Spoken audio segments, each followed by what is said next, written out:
Donc, chers amis, soyez les bienvenus et merci de votre présence, sachant les nombreuses contraintes au regard du jour et de l'heure, parce que nous sommes samedi matin et chacun sait qu'il y a plein d'occupations à faire les samedis pour beaucoup de familles. Et puis il y a un incontournable pour les amateurs de la pêche. Vous savez qu'aujourd'hui, c'est l'ouverture de la pêche à la truite et voilà, donc on est obligé de faire avec. Et pour les passionnés, je peux comprendre que, ils ont fait un choix aussi. Donc, c'est malgré tout cela, une présence aussi nombreuse aujourd'hui, eh bien, elle est d'autant plus appréciée. Je veux saluer et remercier également la presse pour leur présence à cette réunion.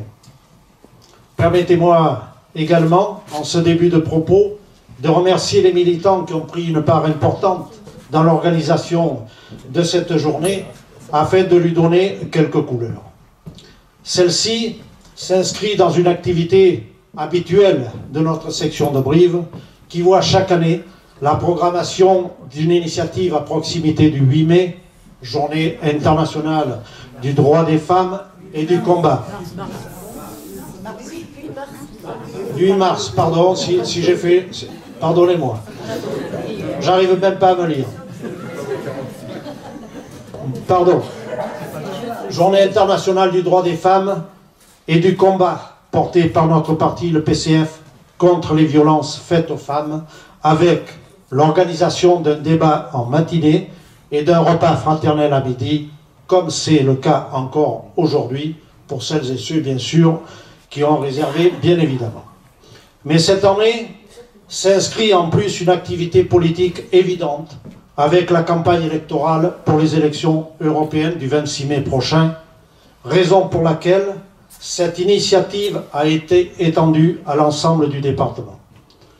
À cet effet, nous avons souhaité que les candidats puissent venir à la rencontre de la population pour faire un bilan de l'activité des élus du PCF au sein de cette assemblée, nous faire part des propositions et objectifs portés par nos candidats dans cette élection, et donc de permettre le rassemblement le plus large à la faveur de la liste l'Europe pour l'Europe des gens contre l'Europe de l'argent, conduite par notre camarade Yann Brossat, maire adjoint de Paris et porte-parole du PCF, d'où, vous l'aurez compris, tout l'intérêt de la tenue de cette réunion publique pour partager et bien entendu tenter de convaincre. Présent sur cette liste, j'ai l'honneur et le plaisir d'accueillir Marie-Pierre Vieux, éditrice, mobilisée sur des sujets de culture, députée européenne, membre de la direction nationale du PCF.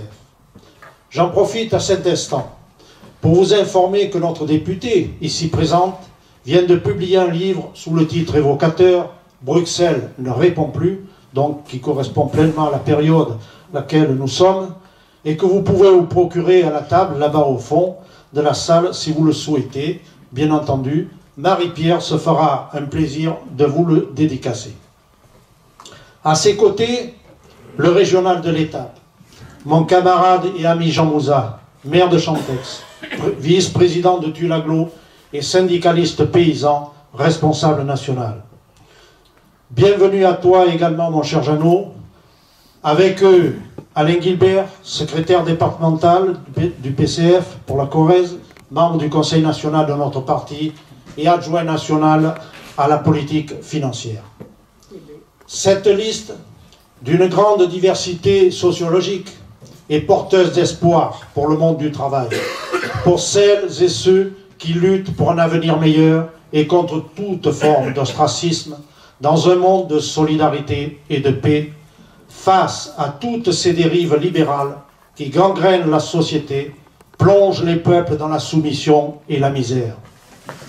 Voyons bien les dégâts causés par cette volonté de tout marchandiser pour satisfaire à l'appétit débordant du monde de la finance, avec la complicité et les encouragements du grand patronat.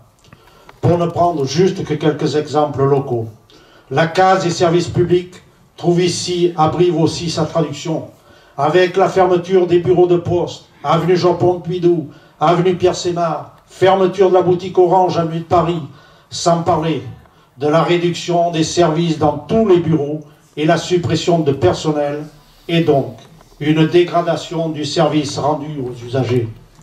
C'est la fermeture de lignes SNCF, dont une ligne proche de chez nous, Brive-Obja. C'est la dégradation des services à l'hôpital, à la mairie, où on glisse dangereusement vers la privatisation de nombreuses activités. C'est la suppression d'heures de formation au lycée professionnel Lavoisier, et j'en passe. Mais vous l'êtes, mais je vous invite, nous invite, à être plus vigilants, mais surtout plus réactifs face à toutes les manœuvres et mensonges portés par le pouvoir en place.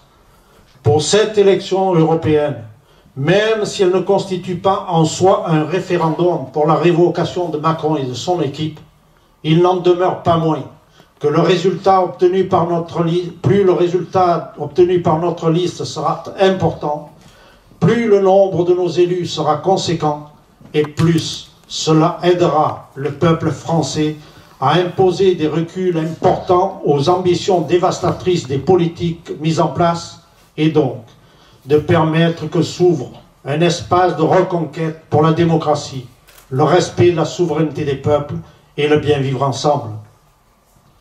C'est aussi l'occasion de dire non à l'arrogance distillée face à la souffrance et au désarroi des millions de familles. C'est l'occasion de dire non au mépris exprimé vis-à-vis des élus et des institutions de la République. C'est l'occasion de dire non au simulacre de démocratie avec l'organisation du grand débat où tout est orchestré, corseté, au simple fait que le Premier ministre a déjà prévenu que tout ne pourrait pas être entendu et a invité son équipe de godillots à préparer la chute. D'ailleurs, et de plus, souvenons-nous que le président de la République en personne avait déjà affirmé que les choix et orientations qui avaient prévalu à son élection ne seraient pas remis en cause.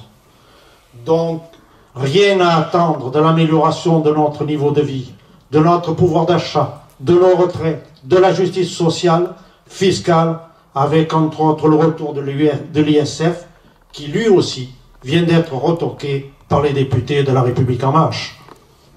Non, nous ne nous laissons pas abuser par la théâtralisation mise en scène par cet amuseur de rue dans son exercice de Saint-Maritain aux côtés des sans-abri.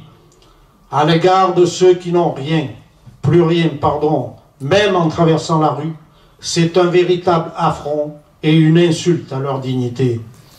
Non, nous ne pouvons pas lui laisser dire que dans le cadre de cette échéance ô combien importante que sont les élections européennes, il serait, avec son groupe, le seul rempart face aux nationalistes fascisants, aux protectionnistes, aux populistes de tout poil, alors même que la montée des extrémistes, voire du fanatisme, se nourrit essentiellement de misère, conséquence directe des politiques qui tournent le dos au progrès social, à l'émancipation humaine et à la paix, mais qui en fait constituent le meilleur allié de Macron, de ses valets et de tous ceux qui prônent ou soutiennent la pérennité de la domination capitaliste. Ce petit Napoléon bonapartiste, qui à chacune de ses rencontres donne la leçon, ici aux élus, là aux gilets jaunes et à tous ceux qui luttent, lui qui casse les protections sociales, les corps intermédiaires, les services publics de proximité, qui a servi les peuples avec une privation des droits et libertés, celle de manifester entre autres, au prétexte que nous serions tous responsables et donc coupables en cas de débordement, n'est pas aussi enclin à satisfaire aux besoins de justice, de démocratie, quand il s'agit d'un protégé du pouvoir, constituant de fait un véritable scandale d'État avec l'affaire Benalla, ce casseur de manifestants en service commandé, cet usurpateur de titres, ce menteur sous serment. Alors, mesdames, messieurs, chers amis et camarades, voici quelques mots, mais comme l'on dit, je ne voudrais pas en même temps manger plus de pain pour les intervenants suivants, je vais leur laisser la parole. Mais avant, je voudrais vous faire partager toute ma tristesse et celle de nombreuses autres personnes ici, avec le décès d'un ami qui nous a quittés ces jours-ci après un combat courageux contre la maladie. Ce camarade, notre ami André Chezot, nous laisse un grand vide dans son humanisme, sa tolérance, sa clairvoyance et sa persévérance forçaient le respect de tous. Et je veux ici, en toute humilité, saluer sa mémoire et son engagement sans faille. Je vous remercie de votre attention et sans attendre, mon cher Jeannot, je te laisse la parole dans un premier temps.